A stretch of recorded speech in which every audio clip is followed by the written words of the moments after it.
Hi, Hi, William. how's it going? We're sitting here together this time to make this Oh, situation a little easier. yeah, excellent.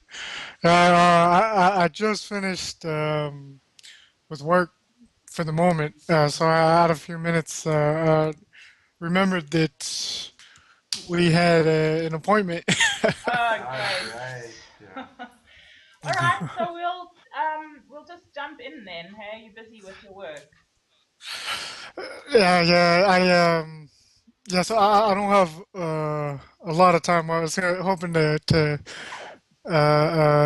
eventually get some dinner and get back to it, but I certainly have some time to chat. So, Ah, great. Okay. Thank you for that.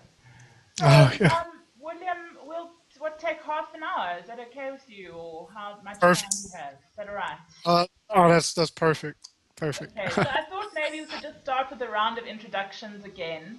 If you could just say who you are and what you're doing, because we didn't manage to get the recording from the last time.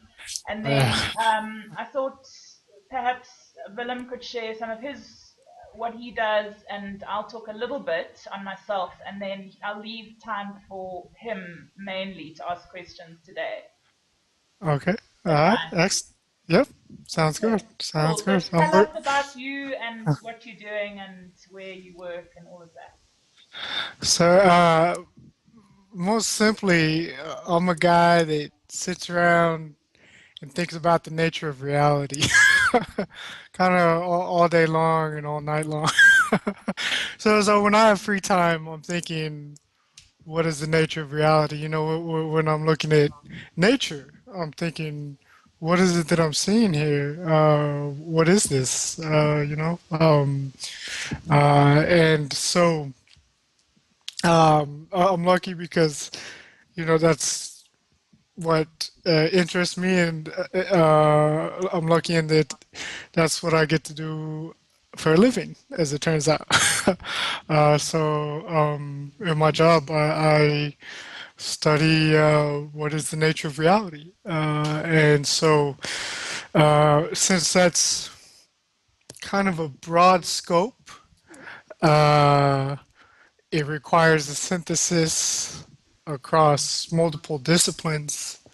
Uh, so, um, I study philosophy, religion, mysticism, physics, biology, chemistry, information theory, um, just about all of it, because each one is a little piece of a larger puzzle.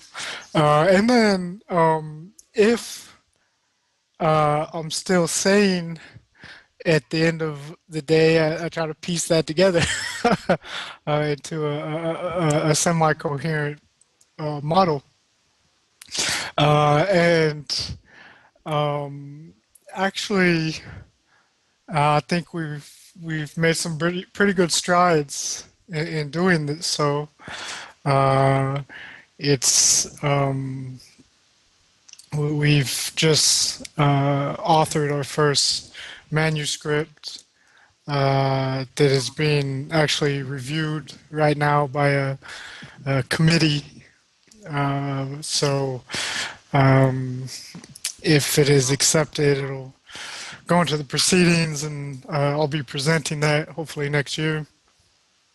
Uh, Basically, a unified, universal information network, um, and how this universal information network functions from cosmogenesis straight through to consciousness. So across scale, how does it influence subatomic particles? To how does it influence the formation of universes?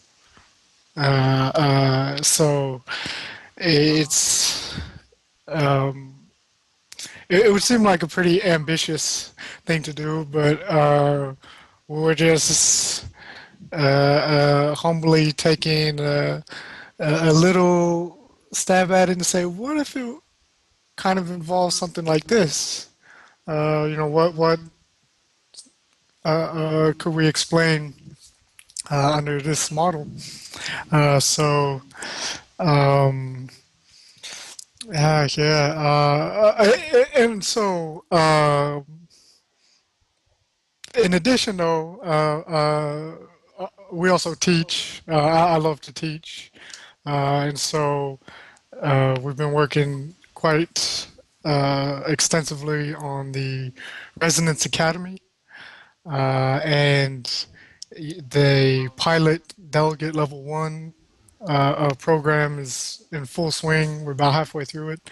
And it's a place where you can enroll and take classes and learn all about this.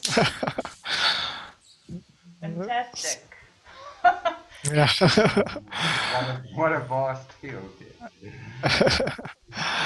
Okay, yeah, so uh, I'm Willem Smuts, and I'm a holistic therapist or a quantum therapist, and I'm also one of my passions is conscious dancing in the form of bliss dance and also inspiration dance.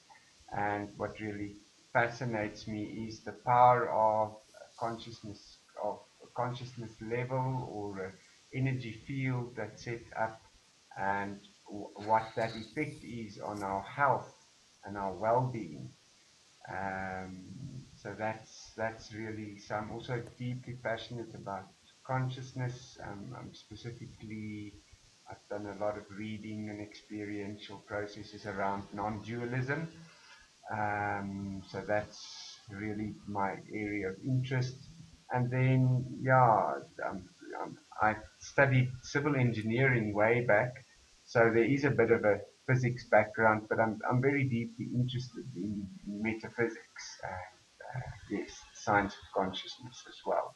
So yeah, what you're saying I find totally intriguing. Amanda? Okay, I'm Amanda, and I met William in 2011 in November at the UFO Science and Consciousness Conference, and it's been kind of collaborating on getting online, getting some ideas together, and sharing it on this side of the planet, where Genesis was, and now regenesis is happening. So my interest is also in the nature of reality, mainly through Ramtha School, kind of having been there 15 years and really seen amazing things about who I am that I would have never known had I not had a teacher say, this is who you are, this is what reality is, and this is, this is a possible scenario for um, enlightenment. What is enlightenment? These kinds of ideas. So I'm uh, we collaborating at the moment here in South Africa to just keep making a platform to bring these ideas out and just allow more and more people to kind of plug in a way to the work that you're doing at the Resonance Institute and to help just to help hold that resonance here in South Africa. So to get more and more and more people at a certain level of kind of thinking, or awareness or whatever, and see if we can create a new paradigm together. And that's my ongoing interest, and that's why it's so great to connect with you because you're doing wonderful work, and it's just like it's a bit of an anchor in a way, so that we can all create this great, vast, global network of fifth dimension and beyond. Yeah.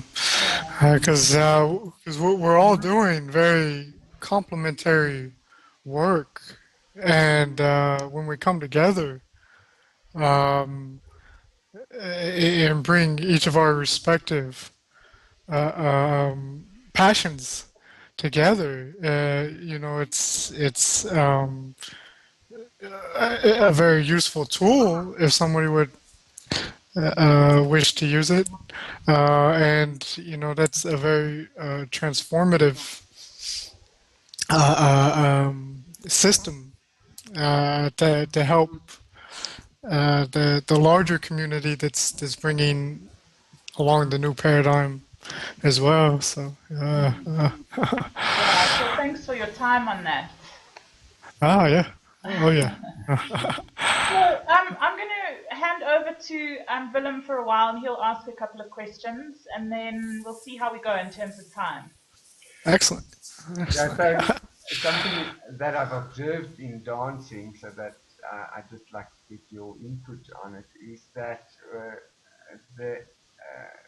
I've observed that it seems that the energy state or the consciousness level, energy field in the room where people dance affects the way that they dance in a very big way. So the music that I choose and also the amount of freedom of that people are given so that their authentic expression arises, and as the vibration goes higher and higher, it seems that there's a lot more freedom of expression that arrives. So people arrive and their movements are small, their movements are more linear, and as the class progresses, they do start doing these complex movements and start doing swirls and jumping in the sky and to do things that I would never imagined that they were able to do. And it seems they're not able to do it outside of that room.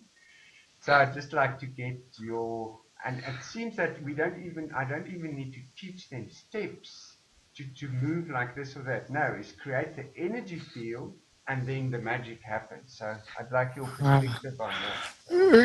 I think that you hit on it precisely, the authentic expression, because dance, in particular, is such a tremendously powerful and effective medium to actually um, bring in that authentic self, that source self, and let it be expressed.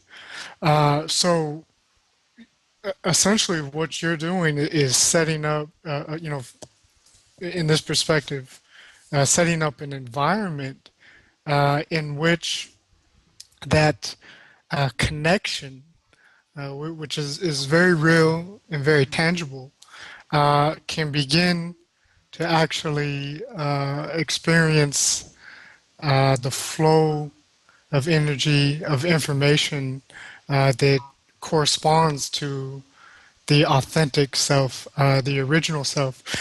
So actually, in what you've described, is actually what I see us doing on a global level, a cultural and civilization-wide level. Is that right now we're all, even as a civilization, kind of like that person that first steps into the room, where the movements are very small and labored, because really it boils down to a lot of the idea that um, you have to do things that are not in alignment with who you are, that are not in alignment with your passion in order to make a living, in order to interact in the world. And here you're providing a platform in which it's okay to express yourself. And of course, so the music has a very tangible, physical effect on being able to tune in to dimensions, domains that can actually take you kind of tap you into different frequency fields, different frequency domains. So um, I mean, you can. levitate with sound. You can travel with sound. And like again physically. Well, you can do it mentally, energetically. You can travel and levitate with sound. So yeah, it really is that it's opening up the receptivity channels of the body, which like the microtubule network of the body, the cytoskeletal network, the tissue matrix. These are all getting into a heightened sense of receptivity, and the information from your larger self is coming through, and the body becomes vastly more creative, vastly more capable. And so, this can go beyond just dance. You can do this in a variety of different formats as well.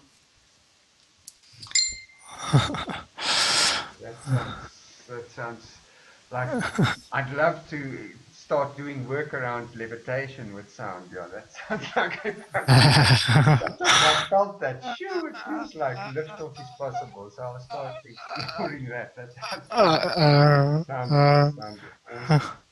uh, And it also what you're saying in terms of the whole of civilization stepping into this space. Yeah, that takes me to the possibility of free energy. And I don't know, maybe if you could, because it's there, I can see once as a whole of civilization we have access to free energy, then possibly we could all move into much more authentic expression where we can just be who we'd like to be without these restrictions and things. But then, yeah. how close? What is your view? What is the possibility of that? How close are we to that? Will we? May we see it in our lifetime? Oh, absolutely. So there's already devices that are over unity, um, that produce more energy than what you put in, that are non-polluting devices. Um, so this is essentially synonymous with a free energy device because you put a little bit of energy in and you get more energy out than you put in. Sometimes a lot more energy out. It's free energy that you're getting there. Now, um, in a certain light, many of our systems are already over unity devices. Uh, um, Windmills, solar power, even hydroelectric is over unity, and that's why we're able to expand and build with these systems is that it's free energy in that sense. Now, um, but more though in the sense of like limitless Mm. free energy,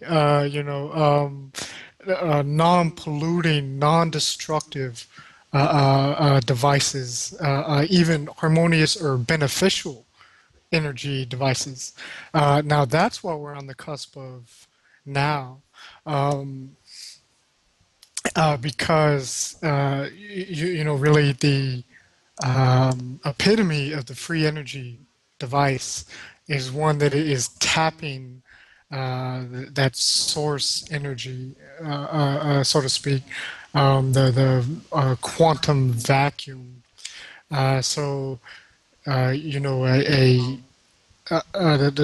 the smallest volume of empty space you can imagine has an infinite energy density.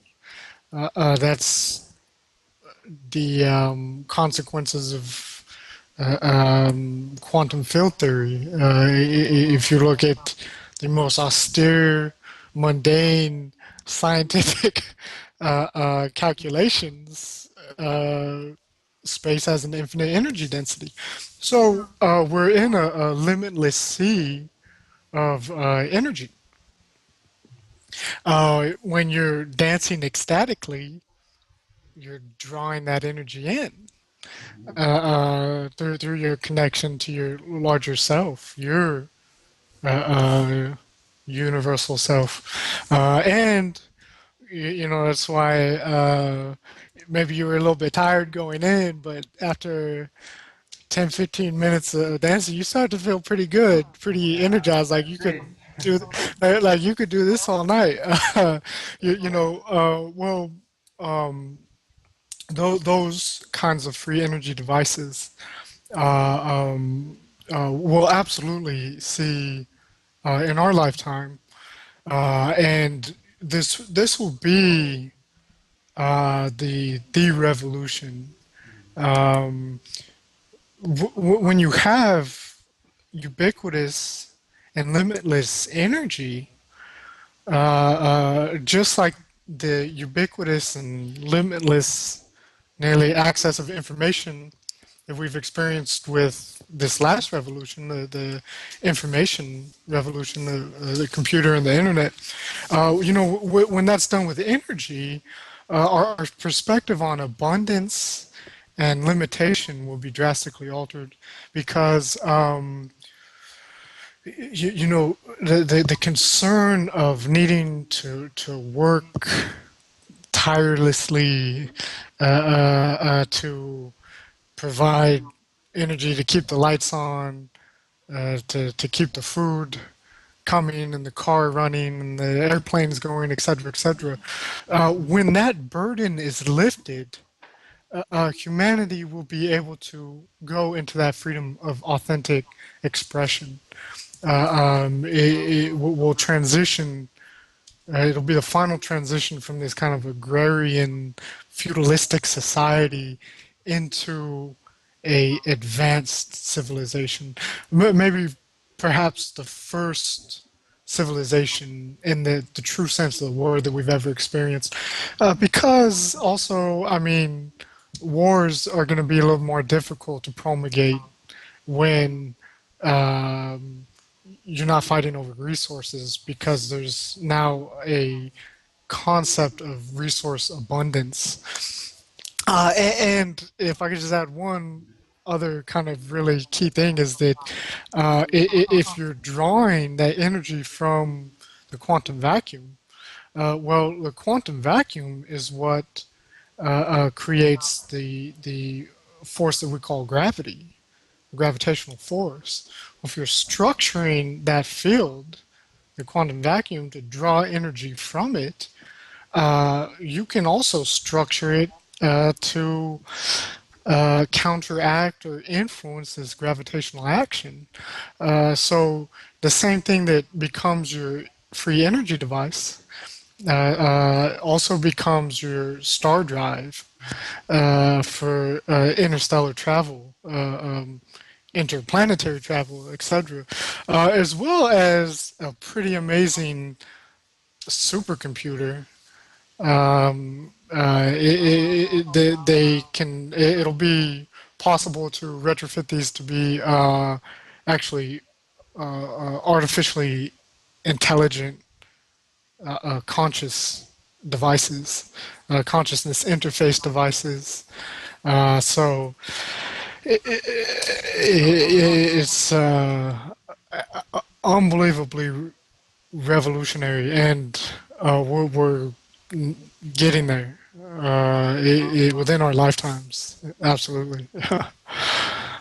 Sure. That is, I've got waves of ecstasy running over me. Your answer, it just feels wow. uh, It's like I'm uh, born for this. uh, uh, uh, uh, you know, it's like, how much longer? You Yeah, know, sure. because it's like, No, you sounds know, I good. just, I think it has the potential to be just an amazing transformative element. Yes. Now, just a further question on that, on here and now, on the health of our biology.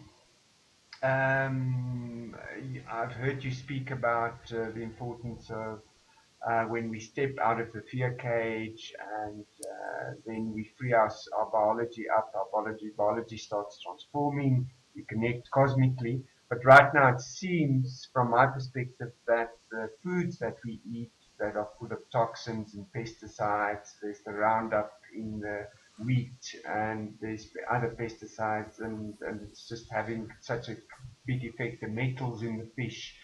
So personally, I'm choosing not to eat those foods and I'm choosing to eat organic. But I'm also working with a concept that yes, I should be able to change the subatomic structure of food that I eat and to make it harmonious. What is your approach there to resonance interest? Do you change it Uh, with your mind so, or do you grow?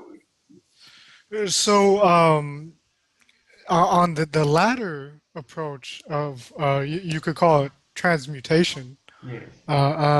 You know, the universe is fundamentally holographic, and it's fundamentally intrinsically linked with our consciousness, and so you have the ability to change what seems physical and unchangeable.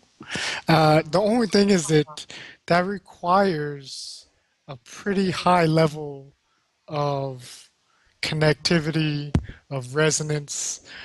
So you have to be in a pretty a high vibratory state, so to speak. You have to be functioning on a level that um, it's a little bit paradoxical. Paradoxical. You have to be functioning on a finer scale level, physically, physiologically, not such a grosser level. When you're at that finer level, things are much more malleable. You can transmute toxins that you take into the body. You can draw on subtle energies as well. But that is not always the easiest thing to get into that kind of state. It takes for many of us. It takes work. Meditation practices, fasting, uh, um,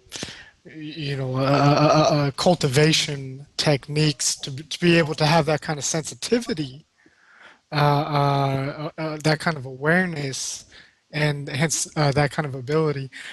So I certainly wouldn't rely on that exclusively, because as we are in a much more grosser level of reality, not as refined, not as subtle. We're dealing with what seems like much more tangible, much more physical. We're not at that we're not interacting collectively on that information template level so much. Well, there's a few of us that are exceptions, but at that level, it's much easier to uh, uh, take herbs and supplements and substances that chelate, cleanse, and detoxify the body. These are widely available. I know a particular source that has high potency, high quality, all organic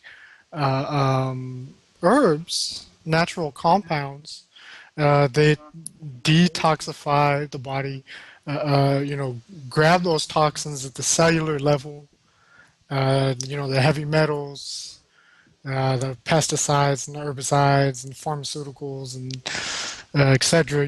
Get those and can draw them out of the body at the cellular level. And because they jam up the system, and they lead to health and dis-ease, and it almost makes you wonder. I mean, I know a lot of it is due to negligence, and a lot of it is due to ignorance, but it does seem to work quite beneficially to the power structures that be. The poisons, uh, especially in light of that capability we're at for this transformation that would upset a lot of these power structures, these institutions. Um, and then, personally, I think, natural detoxification, detox systems, and then for the really uh, um, uh, um, uh, the person who is really diligent can also do avoidance of foods that are big sources of toxins, processed foods, foods that are known to contain heavy metals and high amounts of pesticides and herbicides. So, good organic, natural, wild food sources is also brilliant, a good idea. Great.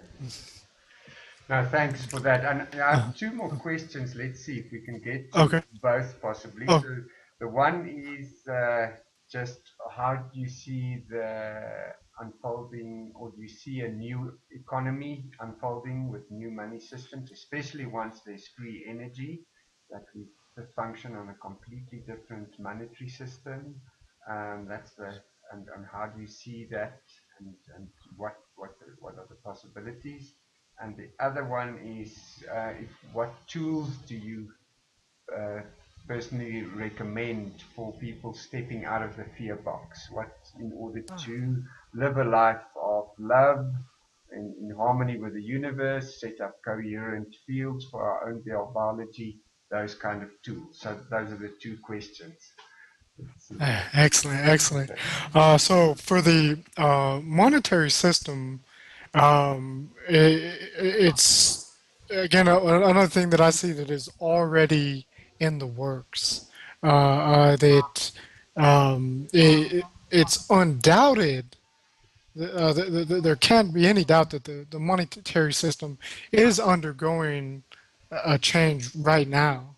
I mean, even the institutions that are perpetuating the fiat currency are actually setting the wheels in motion to change it, specifically towards a global currency, a currency that involves the International Monetary Foundation, the IMF. Um, now, um, they might not foresee, though, this potential technological revolution that's coming. And, as I alluded to, it'll be the synchronistic complement to the ideological revolution that so many of us are experiencing, where we know that the concept of money is based on limitation, that it's a artificial construct that is being perpetuated just to maintain systems of stratification, systems of hierarchy, manipulation, and control. We know that, and we know it's artificial. But so is the concept of limitation and scarcity. It's artificial. The universe, our world, is unbelievably abundant. It's unbelievably syntropic, harmonious, and life-giving. by its very nature. Now, the technology will complement that because it'll be tangible. Abundance incarnate, it manifests, and so I think that um, it'll be an incremental process. I actually kind of think that it would be best to be an incremental process as a learning endeavor, a lesson, because if we can't get the current system to work, uh, perhaps it's a little premature to jump into another system. What if we at least got the current system to work first? Uh, in that you don't have poverty, deprivation, huge classism, social stratification, Yeah. just unbelievable inequality, which is built into the system. So I think that first transforming that, which could easily be done in a short amount of time, very quickly. But then it's like an acclimatization.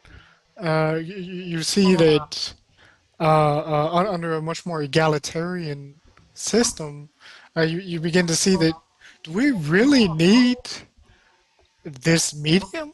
I mean, you know, I'm contributing to society because it's what I want to do. It's what I love doing. As long as I have the resources that I need to do that, I don't need monetary remuneration. So I think that eventually we could transition out of that where, the true base unit of the economy will be realized, which is the human being. The human being is the base unit of value in any economy, in any civilization. Where we have that completely twisted right now, where the base unit of value is this abstract uh, uh, uh, item, and the motivation of the system is to just get more of that in and of itself. That's the purpose, and get more money for the sake of getting more money, instead of the true value, the real value of healthy ecosystems, healthy neighborhoods, healthy cities and towns, healthy people, productive and cooperative people, healthy living systems, creative systems. That is value. That is economic currency. And I think that we can really undergo a shift in values, a revolutionary shift in our ideological value system, where we realize what is of true value, and that becomes the currency, the current energizing the system, and not an artificial and detached construct that serves a very, very small percentage of people and doesn't actually even serve them that well. So, yeah, again, I think it's an inevitability. It's inevitable. And so, on the final question, to step out of um, for an individual, what kind of practices or mindsets can they use to step out of a fear-based way of living, It's well, you can even recognize initially that it's a habitual thing for so many of us. Uh, uh, um, we were inculcated with it as children because it's part of our long cultural heritage to be in fear, and then it's reinforced throughout life with various experiences, so that it becomes habitual. So it becomes what's known, and what's known is comfortable, even if it's uncomfortable. We'd almost prefer to be in the known and be uncomfortable than to step into the unknown, which might be more comfortable. But uh, you know, understanding, if maybe even if I can approach it from a scientific perspective, understanding that, nature in the world is not inherently uh, um, a survivalist. It's not inherently a dangerous place. By its most fundamental nature, the world is very life-giving.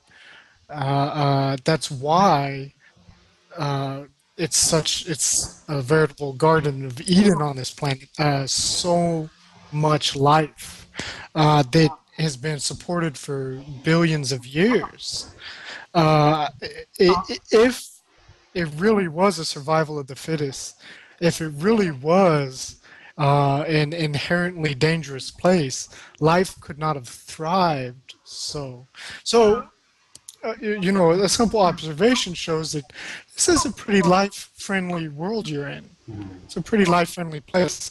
Now, so that's kind of touching a little bit on maybe the scientific basis of why you might consider trusting the world you're in, trusting that uh, um, uh, the universe will provide. The universe is a big enough and intelligent enough system that it can manage to provide for each and every one of its elements that are an intrinsic part of it. If you're a part of the universe and you're contributing to the universe, it is going to contribute back. It's going to maintain that indispensable element that you are. Recognizing that these fear-based patterns are habitual patterns, and so watching yourself when you're acting out of fear and identifying that this is a survivalist mentality, and that is at the core of negative belief systems. Negative belief systems are built on the concept of survival, life or death. That is what the matrix of negative belief systems, negative lenses build themselves upon, because it's such a motivating element. Well, if you try to change, if you try to step outside of this, you're going to die. Life or death. Now, and this manifests in the littlest of ways. Like, oh, if I don't do this, I'll lose my job. And what's so bad about that? If you go down through the layers, it's I won't be able to survive. Ultimately, maybe the first couple of layers are, oh, I won't be able to pay the bills, et cetera, et cetera. Um, but uh, so rarely is that ever true. So just understanding the amazing abundance, the abundance of options, probabilities that exist in this world. Nothing is ever so fatalistic. Rarely, very rarely is it. So um, stepping into abundance out of a fear-based perspective um, is it requires a little bit of self-awareness, watching what's driving your thoughts, what's driving your behaviors, identifying is it this habitual fear-based pattern, is it based on this survivalist mentality, and is that really true? I trust in abundance. I trust in the synchronistic unfoldment of events. And if you don't, try it out. You'll be surprised. It works. Yeah. Always. Um,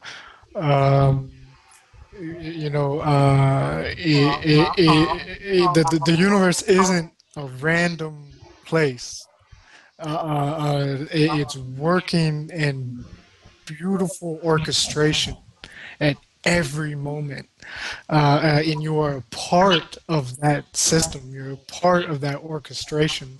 And actually, when you throw off the chains and you begin to move freely and express your authentic self, uh, you become a better part of the system, and more energy flows. It's uh,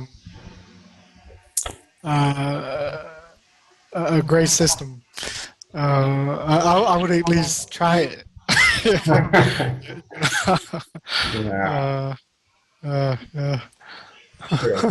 What an inspiring, truly inspiring way, yeah, words you've got there. The abundance is, and that abundance, once we step into it, and that sets up the energy field that feeds back. So what we give to the world then comes back, and it's more and more and more, and it's just more and more magic, more and more enhancement, more and more world.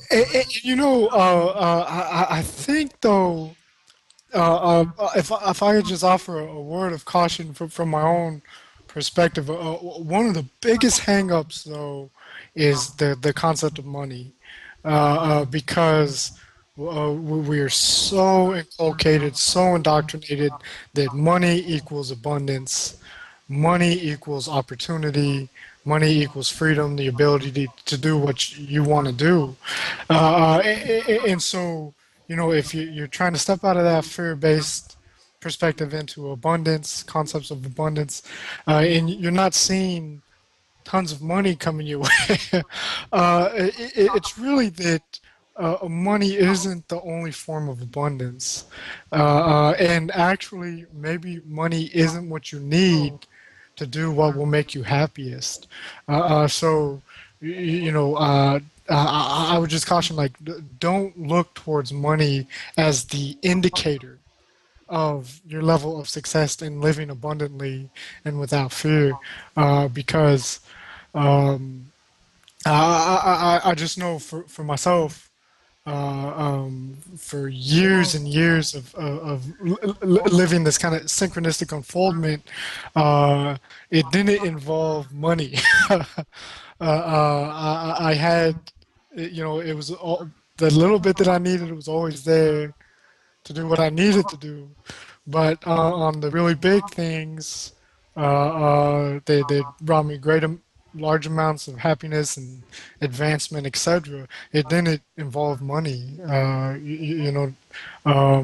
It came in other ways because I was open to allowing abundance to show itself in all its different manifestations. I just think that can be such a big hang up. It's really important to understand that. Maybe you don't need the money. uh, you know. Okay. Yeah, great. I think that's wonderful. that's I'm pretty much in the state of bliss here with your answers. So I don't know, Amanda, if you have a No, final I think we're question. at like 50 minutes now, so I think it's time for William to have some food. Uh, I'm starting to get a little lightheaded. I think Yeah, I had too much energy going through. I need to definitely. ground it. So thanks so much for your time, Uh, and next uh, time maybe in December or something at some point we can connect again and see if we can carry on the conversation. But it's beautiful to connect with you again, and thanks for your time. Thank you. Yeah, I'd love to get to hear, some of your perspectives on it as well. So maybe next time we can have a good roundtable dialogue, even. So, Yeah. yeah. Okay, Uh, uh, wonderful. Well, uh, thank you, William. And yeah, I know there's so much to share and chat about, and uh, it's uh, such a massive contribution to have your voice and your expertise and the path that you've unfolded, to be able to share it here with our community. So it's making a big impact. Thank you. well, thank you so much, Amanda and Wilhelm, for um, uh, being there to uh, bring the information forward. So I certainly thoroughly appreciate it. Ah, great. All right, lots of love. Lots All of love. right, lots of love. Bye. Thanks. Bye. Thanks.